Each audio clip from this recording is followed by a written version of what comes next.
ಈ ಕಾನೂನಿಂದ ಇವತ್ತು 60-40% ಅಂತ ಮಾಡಿದ್ದಾರೆ. ಇದು ಈ ತೀರ್ಮಾನ ಮಾಡೋಂಥದ್ದು ಈಗ ಪ್ರಿಯಾಂಕಾ ಖರ್ಗೆ ಅವರು ಹೇಳ್ದಂಗೆ ಪಂಚಾಯತಿಗಳು ತೀರ್ಮಾನ ಮಾಡೋದಿಲ್ಲ, ಈಗ ದೆಹಲಿಯಿಂದ ತೀರ್ಮಾನ ಮಾಡ್ತಾರಂತೆ ಯಾವ ರೀತಿ ಮಾಡಬೇಕು ಅಂತೇಳಿ.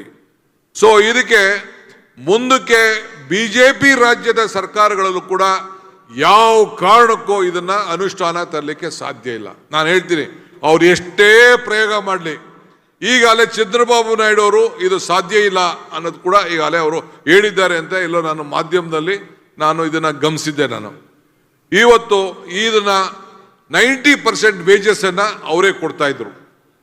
ಕೆಲವು ಇನ್ಫ್ರಾಸ್ಟ್ರಕ್ಚರ್, ಕೆಲವು ಸಿಮೆಂಟು, ಕಬ್ಬಣ, ಅವು ಇವು ಇತ್ತು ಅಂತಂದ್ರೆ 75-25% ಇತ್ತು.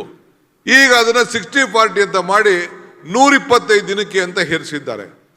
125 ಜೊತೆಗೆ 100 ದಿನದ ಜೊತೆಗೆ ಬರಗಾಲದಲ್ಲಿ 150 ದಿನ ಕೊಡುವಂತ ಅವಕಾಶ ಇತ್ತು.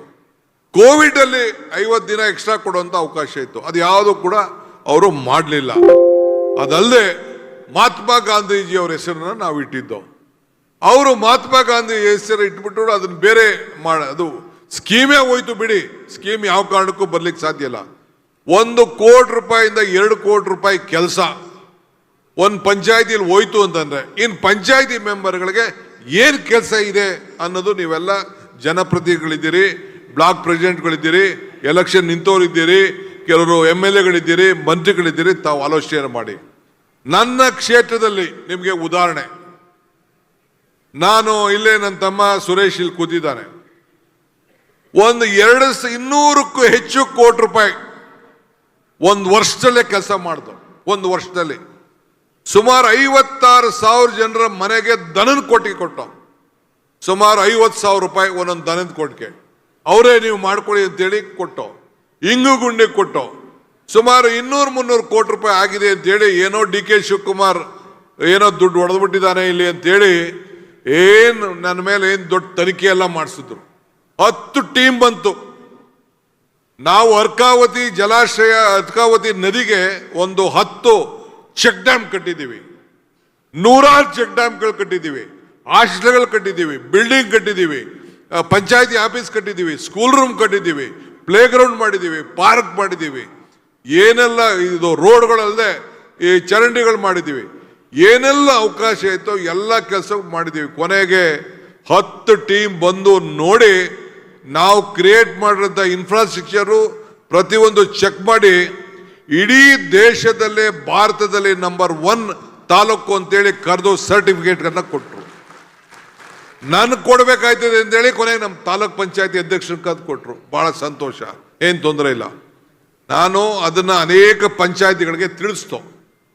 ಎಲ್ಲ ಸೆಂಟ್ರಲ್ ಮಿನಿಸ್ಟರ್ ಬಂದು ನನಗೆ ಕೇಳ್ದೆ ಅವರೇ ಬಂದು ಇನ್ಸ್ಪೆಕ್ಷನ್ ಮಾಡಿಬಿಟ್ಟು ಹೋದ್ರು. ಇದೇನು ನಿಜನ ಸುಳ್ಳು ಅಂತೇಳಿ. ಬೇರೆ ಕೆಲವು ಕಡೆ ಮಿಸ್ಯೂಸ್ ಆಗಿರ್ಬೋದು, ನಾನು ಇಲ್ಲ ಅಂತ ನಾನು ಹೋಗುದಿಲ್ಲ. ಯಾವುದೋ ರಾಜ್ಯಗಳಲ್ಲಿ ಮಿಸ್ಯೂಸ್ ಆಗಿದೆ, ಬೆಳಗಾಮಲ್ಲಿ 1-2-3 ಕಡೆ ಮಿಸ್ಯೂಸ್ ಆಯಿತು ಅಂತ ಹೇಳ್ತಾ ಇದ್ರು. ಕೆಲವೆಲ್ಲ ಆಗಿರ್ಬೋದು, ನಾನು ಇಲ್ಲ ಅಂತ ಹೇಳೋದಿಲ್ಲ. ಆದರೆ ಸರಿಯಾದ ರೀತಿ ಇದನ್ನು ಬಳಸ್ಕೊಂಡ್ರೆ ಇದಕ್ಕಿನ್ನ ದೊಡ್ಡ ಯೋಜನೆ ಇವತ್ತು ಇರಲಿಲ್ಲ. ಇವತ್ತು ಇದನ್ನ ಮುಗಿಸಿದ್ದಾರೆ. ಹಿಂದೆ ಬಿಜೆಪಿಯವರು ಗಾಂಧೀಜಿಯವರ ಹೆಸರಿಟ್ಟು ಗಾಂಧೀಜಿಯವ್ರನ್ನ ಕೊಂದ್ರು. ಈಗ ಅವರ ಹೆಸರನ್ನ ಕೊಂದಿದ್ದಾರೆ. ನಾನು ಯಾವುದೋ ಟಿವಿಲಿ ಹೇಳಿದೆ, ಇನ್ನೇನಪ್ಪ ನಮ್ಮ ಜೋಬಲ್ಲಿ ನೋಟ್ ಮಾಡಿಕೊಂಡಿದ್ದೀವಿ, ಆ ನೋಟಲ್ಲಿರೋ ಗಾಂಧಿ ಫೋಟೋನು ತೆಗೆದಾಕ್ಬಿಟ್ರಪ್ಪ ಅಂತ ಅಂದ್ಬಿಟ್ಟು ತೋರಿಸ್ದೆ. ಈ ನೋಟಲ್ಲಿ ಗಾಂಧಿ ಇದ್ದಾರೆ, ಈ ಗಾಂಧಿನೂ ತೆಗೆದಾಕ್ಬಿಡಿ ಅಂತೇಳಿ ಹೇಳಿದೆ ನಾನು. ಅದು ಬಹಳ ದೊಡ್ಡ ಟ್ರೋಲ್ ನಡೀತು. ಆ ಕಾಲನೂ ಬರ್ಬೋದು ಅಂತ ಅವನು ಯಾರೋ ಒಬ್ಬ ಮಾತಾಡಿದ್ದ. ಅದನ್ನ ನಾನು ಹೆಸರು ಮಾತಾಡೋಕೆ ಹೋಗುದಿಲ್ಲ. ಈಗ ಗಾಂಧೀಜಿ ಪ್ರತಿಮೆ ಮುಂದೆ ಅವರು ಧರಣಿ ಮಾಡ್ತಾರೆ. ಆ ಹಕ್ಕನ್ನು ಅವ್ರು ಕಳ್ಕೊಬಿಟ್ಟಿದ್ದಾರೆ. ಇನ್ನು ಮುಂದಕ್ಕೆ ಯಾರು ಕೂಡ ನೀವೆಲ್ಲ ಮಾಡಬೇಕು. ಗಾಂಧೀಜಿ ಹೆಸರನ್ನ ಉಪಯೋಗಿಸ್ಕೊಳ್ಳೋಕೆ ಹೇಳಕ್ಕೆ ಇವತ್ತು ಯೋಗ್ಯತೆ ಇವತ್ತು ಕಳ್ಕೊಂಡಿದ್ದಾರೆ. ನಾನು ಇವತ್ತು AICC ಅವರು ತಕ್ಷಣ ವರ್ಕಿಂಗ್ ಕಮಿಟಿ ಮೀಟಿಂಗ್ ಮಾಡಿ ನಮ್ಮ ಮುಖ್ಯಮಂತ್ರಿಗಳನ್ನ ಕರೆಸಿ ಬೇರೆ ಎಲ್ಲ ವರ್ಕಿಂಗ್ ಕಮಿಟಿ ಏನೇನು ಮಾಡಬೇಕು ಅಂತ ಒಂದು ಪ್ರೋಗ್ರಾಮ್ ಕೊಟ್ಟಿದ್ದಾರೆ. ಎಲ್ಲ ಜಿಲ್ಲಾ ಮಿನಿಸ್ಟರ್ಗಳು ಬಂದು ಈಗ ನಿಮಗೆ